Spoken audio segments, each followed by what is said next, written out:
بسم اللہ الرحمن الرحیم۔ عزیز طلباء و طالبات، السلام علیکم۔ آج ہم خط کے بارے میں اس کے اجزاء اور اس کے نمونے کو تفصیل سے دیکھیں گے۔ پچھلے لیکچرز جو آپ نے دیکھے خطوط نگاری کے حوالے سے، اس میں ہم نے خط کی تعریف، اس کی اقسام، انداز تخاطب اور خط لکھنے کے تمام اصول تفصیل سے پڑھے۔ خط نجی سطح پر شخصی جذبات کے اظہار کا طریقہ ہوتا ہے اور خط سے انسانی شخصیت کا اظہار ہوتا ہے۔ خطوط کی اقسام میں ذاتی، کاروباری، رسمی اور عمومی خطوط شامل ہیں، اور انداز تخاطب میں ہم نے یہ سمجھا کہ ہم اپنے سے بڑے کو خط لکھ سکتے ہیں، اپنے ہم عمر کو اور اپنے سے چھوٹے کو خط لکھ سکتے ہیں، اور انہی رشتوں کو مد نظر رکھتے ہوئے ہم ان کو مخاطب کرنے کے مختلف انداز اپنائیں گے اور ان کے لیے مختلف الفاظ کا انتخاب کریں گے۔ اس کے بعد ہم نے خط لکھنے کا طریقہ پڑھا۔ اس میں دائیں طرف 1 انچ حاشیہ لگایا جائے گا۔ پہلی، دوسری، چوتھی سطر کے آغاز میں انٹینٹ کی جگہ چھوڑی جائے گی، یعنی 1 یا 2 لفظ کی جگہ چھوڑ دیں گے۔ ہمارے فقرات مختصر اور سادہ ہوں گے اور انسانی جذبات اور احساسات کا بھرپور اظہار کیا جائے گا۔ اس میں رسمی اور غیر رسمی خطوط کو ہم نے تفصیل سے پڑھا۔ اس کے بعد مواد کی پیراگراف میں تقسیم کی جائے گی اور تحریری کے بجائے بیانیہ انداز اپنایا جائے گا۔ اس کے علاوہ خیریت دریافت کرنا، آگاہ کرنا، اور آخر میں کہ خط کا مواد کتنا ہونا چاہیے۔ مڈل سے میٹرک کے لیے خط کا مواد 1 صفحے کا ہونا کافی ہوتا ہے۔ ہمارے ساتھیوں، پچھلے لیکچر میں ہم نے خط کی تعریف اور خط لکھنے کا طریقہ اور جو چیزیں پڑھیں میں نے تفصیل سے آپ کو ایک دفعہ پھر بتا دیا ہے تاکہ آپ کے ذہن میں وہ سب چیزیں آ جائیں۔ اور آج ہم پڑھیں گے خط کے اجزاء اور نمبروں کی تقسیم۔ عام طور پر خط کو 4 حصوں میں تقسیم کیا جاتا ہے۔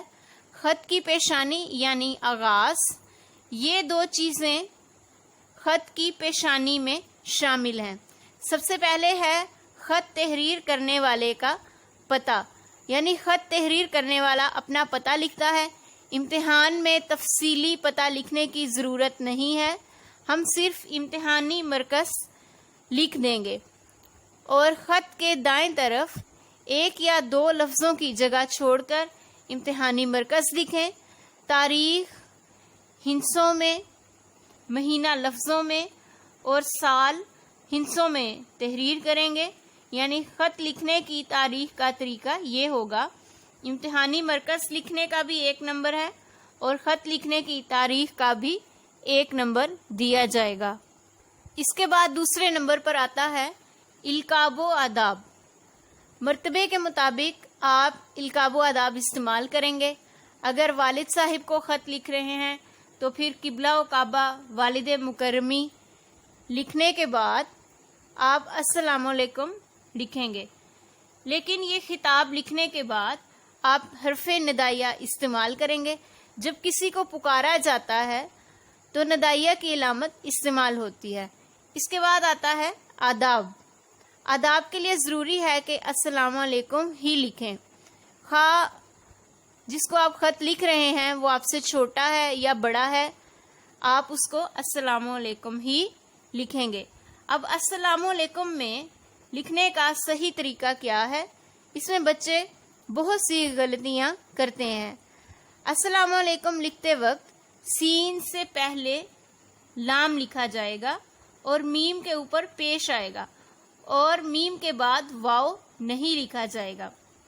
یعنی السلام علیکم میں سین سے پہلے لام لکھنا ضروری ہے، جبکہ بچے سین سے پہلے لام تحریر نہیں کرتے، اور میم کے اوپر پیش بھی لازمی آئے گا، اور میم کے بعد یعنی السلام علیکم کے درمیان میں واو نہیں لگائیں گے، بلکہ میم کے اوپر پیش لگا دیا جائے گا، السلام علیکم، اور اس کے بعد ندائیہ کی علامت لگائی جائے گی، اور ان دونوں کے بھی ایک ایک نمبر ہیں۔ جی پیارے بچوں، اب ہم نے خط کے جو اجزاء پڑھے ہیں، خط کا نمونہ دیکھتے ہوئے ہم ان کو ایک دفعہ پھر تفصیل سے سمجھ لیتے ہیں۔ خط لکھتے وقت سب سے پہلے 1 انچ کا حاشیہ لگائیں گے، اس کے بعد پہلی، دوسری اور چوتھی سطر سے پہلے 1 یا 2 لفظوں کی جگہ چھوڑ دیں گے۔ پہلی لائن میں یا پہلی سطر میں ہم نے انٹینٹ کی جگہ چھوڑنے کے بعد امتحانی مرکز اور پھر تاریخ درج کی۔ تاریخ کے بعد ہم نے القاب لکھے۔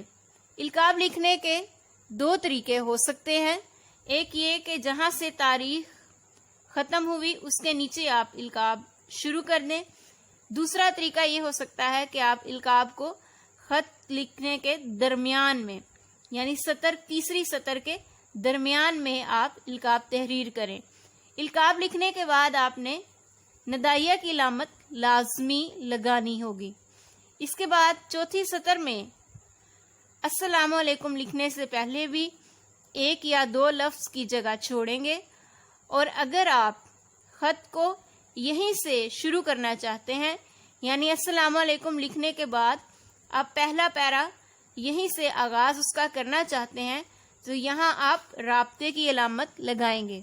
لیکن اگر آپ یہ چاہتے ہیں کہ اس لائن کو چھوڑ کر ہم نیچے سے خط کا آغاز کریں، خط کے پہلے پیراگراف کو لکھنا شروع کریں، تو پھر السلام علیکم کے بعد ہم ندائیہ کی علامت لگائیں گے۔ ان چاروں کے ایک ایک نمبر ہیں، امتحانی مرکز، تاریخ اور اس کے بعد القاب و آداب کے ایک ایک نمبر دیے جائیں گے۔ خط کے اجزاء میں تیسرے نمبر پر نفس مضمون یا متن آتا ہے۔ نفس مضمون اور متن کا ایک ہی مطلب ہے۔ اس میں سب سے پہلے ہم تمہید سے اس کا آغاز کریں گے، یعنی اس میں خیریت پوچھی جائے گی یا اپنی خیریت کے بارے میں بتایا جائے گا۔ اس کے بعد اصل مدعا یا جس غرض سے ہم خط تحریر کر رہے ہیں اس کو بیان کیا جائے گا۔ آپ خط کیوں تحریر کر رہے ہیں؟ کیا آپ کسی کو دعوت پر بلا رہے ہیں، یا آپ اپنی خیریت بتا رہے ہیں، یا ان سے خیریت پوچھ رہے ہیں، یا آپ کوئی چیز مانگ رہے ہیں، یا شکریہ ادا کر رہے ہیں؟ جس بھی مقصد کے لیے آپ نے خط تحریر کرنا ہوگا وہ آپ لکھیں گے۔ اس کے بعد تکمیل مضمون، یعنی موضوع الفاظ میں اپنی بات کو مکمل کریں گے۔ یہ نہ لگے کہ آپ نے اچانک سے خط ختم کر دیا۔ آپ کے الفاظ بہت موزوں ہونے چاہیے۔ نفس مضمون کے 5 نمبر دیے جائیں گے۔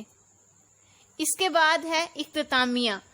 عام طور پر یہ دعائیہ کلمات پر ختم ہوتا ہے، اور اپنے سے بڑے کو لکھ رہے ہیں تو دعا کی درخواست کریں گے، اپنے سے چھوٹے کو لکھ رہے ہیں تو دعائیں دیں گے۔ اس کا بھی 1 نمبر ہوتا ہے۔ یہاں ہم نفس مضمون کو 2 یا 3 پیراگراف میں تحریر کر سکتے ہیں، جیسا کہ میں آپ کو پہلے بتا چکی ہوں کہ مڈل سے میٹرک تک خط کی طوالت یا اس کی لمبائی 1 صفحے کی ہونا کافی ہوگا، اور آخر میں ہم اختتامیہ الفاظ استعمال کریں گے۔ اس میں واسلام اور یہ الفاظ ہم استعمال کر سکتے ہیں، اور اپنا نام لکھنے کی ضرورت نہیں ہے۔ آپ الف ب جیم تحریر کریں کیونکہ آپ امتحانی مرکز میں بیٹھے ہوئے ہیں۔ پیارے ساتھیوں، آج کے اس لیکچر میں ہم نے خط لکھنے کا طریقہ سمجھا، خطوط نگاری کو تفصیل سے ہم نے پڑھا۔ اس میں خط کی اقسام، انداز تخاطب، خطوط نگاری کی تعریف، خط کا نمونہ اور اس کے اجزاء شامل تھے۔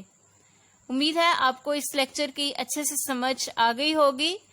اس لیکچر کو دوسروں کے ساتھ شیئر کیجیے۔ اپنا بہت خیال رکھیے۔ شکریہ۔ اللہ حافظ۔